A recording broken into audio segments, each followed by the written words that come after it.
बॉलीवुड में ऐसे कई सितारे हैं जो टाइम के पाबंद होते हैं, लेकिन कुछ ऐसे भी हैं जो अनुशासन और सेल्फ रिस्पेक्ट को सबसे ऊपर रखते हैं। और जब बात नाना पाटेकर की आती है तो उनका गुस्सा और उनका स्टाइल दोनों ही लेजेंडरी है। हाल ही में एक ऐसा वाकया हुआ जिसने सोशल मीडिया पे तहलका मचा दिया।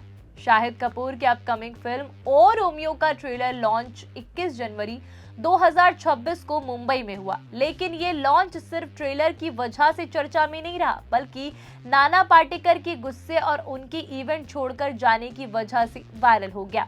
दरअसल नाना पाटेकर फिल्म में अहम रोल में है। वो इवेंट पर बिल्कुल टाइम पर दोपहर 12 बजे पहुंच गए। कुर्ता पैजामा और गले में सफेद गमछा लपेटे वो तैयार बैठे, लेकिन लीड स्टार शाहिद कपूर और तृप्ति डिमरी 1.5 घंटे लेट यानी करीब 1:30 बजे पहुंचे। 90 मिनट का इंतजार करने के बाद नाना पाटेकर का सब्र जवाब दे गया। उन्होंने अपनी घड़ी की तरफ इशारा किया और कहा, 1 घंटा मुझे वेट कराया, मैं जा रहा हूँ। और बस वो इवेंट को बीच में छोड़कर निकल गए।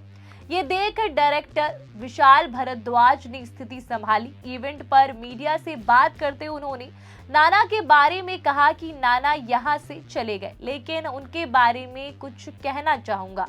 नाना क्लास के सबसे शरारती बच्चे जैसे हैं। वो बच्चा जो दूसरों को तंग भी करता है और सबसे ज्यादा एंटरटेन भी करता है। मैं उन्हें 27 साल से जानता हूँ, लेकिन पहली बार साथ काम कर रहे हैं। अगर वो यहाँ होते तो बहुत अच्छा होता। विशाल ने आगे कहा कि हमने उन्हें 1 घंटा वेट कराया तो वो अपने सिग्नेचर स्टाइल से उठे और चले गए। हमें बुरा नहीं लगा, क्योंकि यही चीज नाना को नाना पाटेकर बनाती है। सोशल मीडिया पर इस घटना पे लोगों ने नाना पाटेकर का भारी सपोर्ट किया। रेडिट और दूसरे प्लेटफॉर्म पर पोस्ट वायरल हुआ जहां यूजर्स ने लिखा कि नाना के साथ हूं मैं, अनुशासन का मतलब ही नहीं है। एक ने कहा कि नाना ने बहुत अच्छा किया। दूसरे ने कमेंट किया कि नाना स्टारडम से प्रभावित नहीं होते, आत्मसम्मान है उनमें। एक यूजर ने बोला कि मैं तो 22 मिनट में ही चला जाता, नाना ने 1.5 घंटे इंतजार किया, सलाम है उनको। लोग कह रहे हैं कि ऐसे लेट आने वालों के साथ यही होना चाहिए। ओ रोमियो फिल्म सच्ची घटना पर आधारित है, जिसमें शाहिद कपूर एक इंटेंस खतरनाक एंटी हीरो हसीन उस्तरा के रोल में है। ट्रेलर में प्यार, धोखा, बदला और हिंसा के गहरे रंग दिखते हैं। डायलॉग जैसे हम आपके है कौन, माधुरी दीक्षित वाला और उस तरह से पंगा नहीं लेने का और शरीर से आत्मा काट ले जाता है, ये डायलॉग लोगों का ध्यान खींच रहे। फिल्म में तृप्ति डिमरी मजबूत किरदार में और साथ ही अविनाश तिवारी, विक्रांत मैसी, तमन्ना भाटिया और फरीदा जलाल भी हैं। निर्देशन विशाल भारद्वाज का है और प्रोडक्शन साजिद नाडियावाला। फिल्म 13 फरवरी 2026 को रिलीज होगी। शाहिद और विशाल की जोड़ी करीब 1 दशक बाद साथ नजर आएगी। लेकिन नाना पाटेकर सिर्फ एक एक्टर नहीं, बल्कि सच्चे देशभक्त भी हैं। कारगिल युद्ध के दौरान उन्होंने फिल्म प्रहार की शूटिंग बीच में छोड़कर इंडियन आर्मी ज्वाइन करने की कोशिश की। उन्होंने मराठा में 3 साल की ट्रेनिंग भी ली।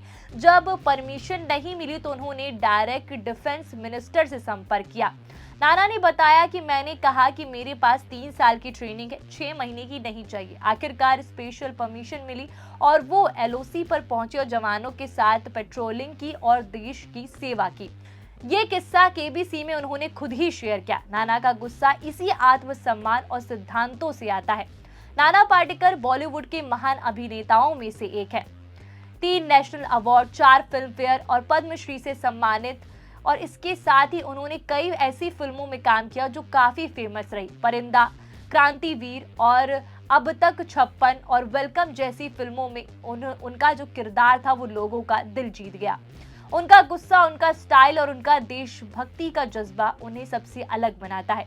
इस इवेंट से एक बात तो साफ हुई कि नाना पाटेकर कभी स्टारडम के आगे नहीं झुकते हैं, वो अपने अनुशासन के अनुसार ही चलते हैं। आपको क्या लगता है कि नाना पाटेकर ने सही किया या इवेंट में रहना चाहिए था?